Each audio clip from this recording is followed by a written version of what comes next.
Hai guys, Assalamualaikum warahmatullahi wabarakatuh dan salam sejahtera kembali lagi di Tengkuruk Channel guys. Apa kabar rakan-rakan yang berada di Sabang sampai di Merauke guys? Apa kabar kalian? Semoga kalian berada dalam keadaan sehat dan juga sentiasa dirahmati oleh Allah SWT. So guys, kali ini saya akan react satu tajuk isu atau video guys, yaitu permintaan Ruslan Buton ke General Andika Perkasa guys. Jadi bila saya tengok guys, wow, rupa-rupanya yang ini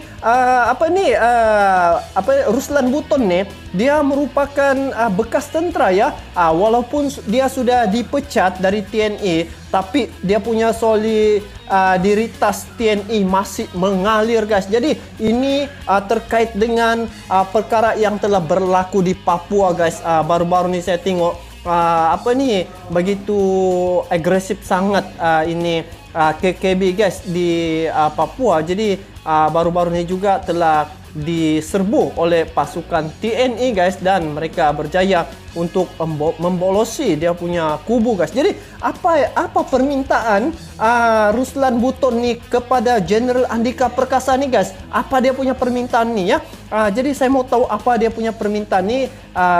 Dia ni sebelum ni bagaimana dia punya status ni guys. Jadi yuk kita semak video ni sama-sama lah kan guys. Jadi sebelum itu, ini video saya tengok di channel Portal Magazine ya. Kepada kalian yang menonton video ni, sama-sama juga kita support ini channel Portal Magazine dengan memberi like, komen, dan juga bagi yang belum subscribe daripada channel, bolehlah subscribe sekali. Jadi jangan kita berlama-lama guys. Ayo jom kita saksikan video ini sama-sama. Jom. Kedaulatan bangsa, Bang. Saya sedang bertugas, Bang. Saya sedang tugas negara. Saya tidak mungkin menjadi pengkhianat bangsa. Saya tidak mungkin menjual bangsa ini, Bang. Oh, dia ini bekas TNI ya.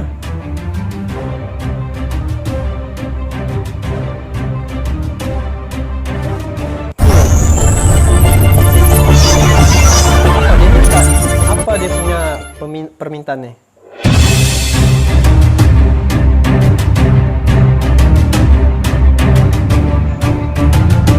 Mantan anggota TNI AD, Ruslan alias Ruslan Buton kembali muncul di hadapan publik. Kali ini Ruslan Buton memberikan pesan kepada Panglima TNI Jenderal Andika Perkasa. Ruslan Buton mengaku siap ditugaskan untuk melawan kelompok sipil bersenjata di Papua. Bahkan, Ruslan Buton berharap Panglima TNI Jenderal Andika Perkasa memanfaatkan ia dan para mantan prajurit yang dipecat untuk menumpas pemberontak negara. Ruslan Buton mengaku mendidih darahnya dan tidak terima makin banyak prajurit TNI yang gugur di Papua diserang kelompok bersenjata. Maka itu dia mohon ke Jenderal Andika untuk ia dan rekan-rekannya ex-tentara bisa ikut terjun ke Papua. Ruslan Buton mengajukan diri kepada Panglima TNI Jenderal Andika Perkasa untuk bisa menjalankan operasi tumpas KKB di Papua. Ruslan Buton yang baru saja menghirup udara bebas dari penjara, tidak main-main meminta hal itu kepada Jenderal Andika. Dia siap memimpin operasi menumpas KKB dengan waktu persiapan 3 bulan. Kami sebagai prajurit, walaupun mantan tentara, tak pernah sedikit pun menerima kejadian itu. Mendidih darah kami apapun bentuknya. Solidaritas kami kepada teman prajurit di lapangan adalah harga mati, tegas Ruslan Buton pada Kamis tanggal 7 April tahun 2022. Ruslan mengaku meski sudah dipecat dari TNI, dia tetap setia dan cinta pada TNI. Ia merasa tidak bisa diam. Dia tak rela TNI jadi bulan-bulanan KKB Papua. Para prajurit TNI dari ke hari ada saja yang gugur diserang KKB. Jangan sampai TNI terkesan lemah tidak punya kemampuan tempur. Ini sangat menyayat hati kami, ujarnya. Untuk itu, Ruslan Buton tegas saja meminta direktur oleh Jenderal Andika untuk bisa ikut menumpas KKB Papua. Maka menawarkan diri kepada Bapak Panglima, rekrut kami, ajak kami, beri kami waktu mungkin 3 bulan, kami siapkan personel, melaksanakan latihan pratugas, untuk kami berangkat ke Papua. Saya sendiri yang akan memimpinnya, satu kompi pemukul, ujar Ruslan Buton dengan lantang. Dia walaupun sudah pensiun ataupun bersara, dia dipecat daripada tentera begitu, tapi yang saya rasa tertarik dengan dia punya sikap yang keberaniannya itu ya, untuk mempertahankan negara, untuk membantu rakan-rakan tenteranya yang lain untuk menyerang di Papua. Wow, inilah satu semangat yang jarang-jarang ada guys. Walaupun dia tidak lagi dalam bidang ketenteraan, tetapi dia mau juga ikut sama-sama dengan tentera yang lain yang aktif untuk berjuang mempertahankan negara, guys. Padu. Dia menegaskan siap terjun berkorban demi bangsa dan negara. Ruslan menegaskan dia tidak ingin Republik Indonesia pecah dikuasai kepentingan asing atau akibat kesalahan kebijakan politik, atau negeri ini runtuh lepas satu persatu terutama Papua. Salam hormat Ruslan, pangkat terakhir kapten, tegasnya. Ruslan Buton juga mengungkapkan sejumlah kisahnya saat masih aktif di TNI dan bertugas di pos Pulau Tali Abu, Maluku Utara. Saat itu Ruslan Buton dan anggotanya menahan 5 tenaga kerja asing, TKA, asal China. Alasannya kelima TKA China itu tak mampu memperlihatkan surat-surat keimigrasian.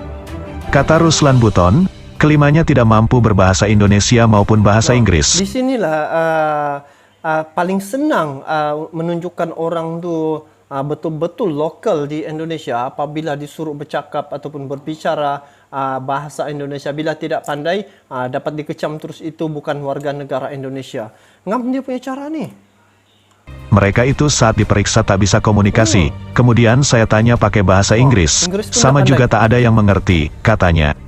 Terus, kata Ruslan, ada 2 oknum perwira yang menyebut 5 TKA itu adalah tenaga ahli dari China. Saya bilang kalau dibilang tenaga ahli, kok gak bisa ngomong Inggris? Kemudian ada yang sempat menawarkan uang sekantong plastik. Tapi, saya jelas menolak hal itu. Jadi keduanya pulang lagi, bebernya. Diberitakan sebelumnya, kuasa hukum Ruslan Buton, Tonin Tahta Singarimbun angkat bicara soal kabar kliennya dipecat dari prajurit TNI AD karena tersandung kasus pembunuhan pada 2017 lalu. Ada kasus pembunuhan 2017 lalu. Menurutnya, pemecatan tersebut bernuansa politis.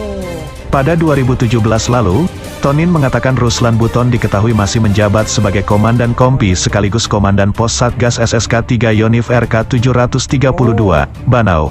Ketika menjabat, kliennya kerap bertindak tegas terhadap adanya tenaga kerja asing, TKA, China masuk ke daerahnya.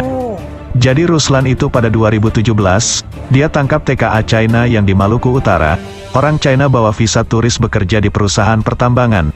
Nggak usah ku kasih tau lah petnya.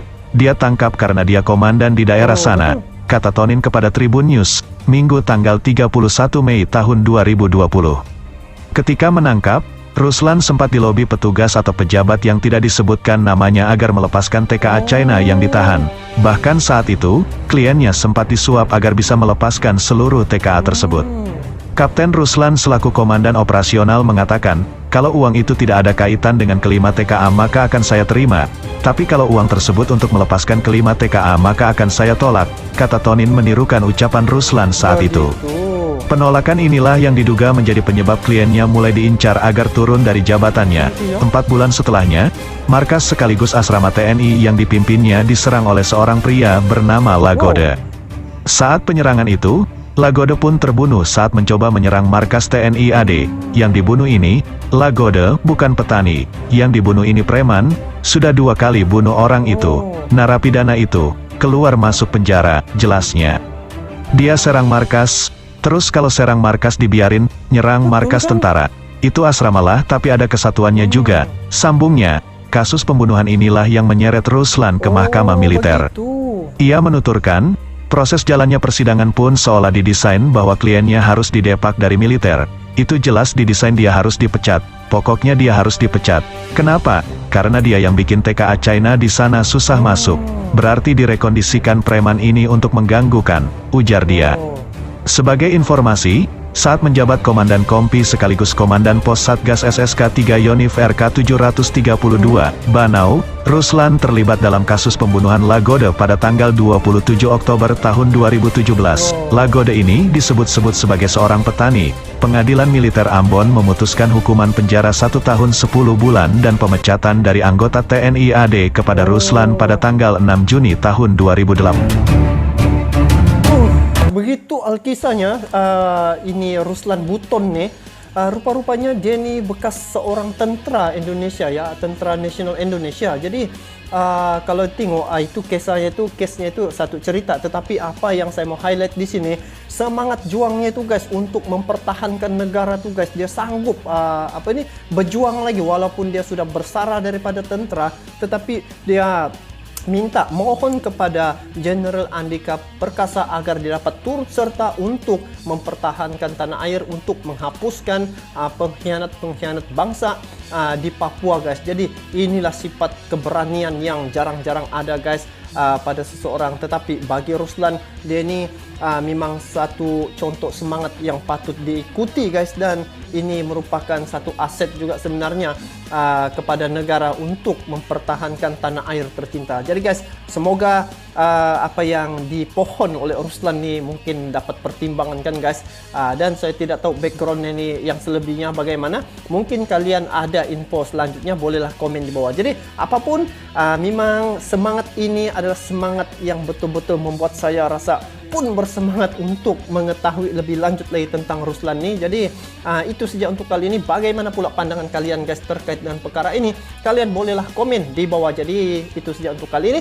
Kita bertemu lagi di video akan datang. Sampai jumpa lagi. Assalamualaikum warahmatullahi wabarakatuh.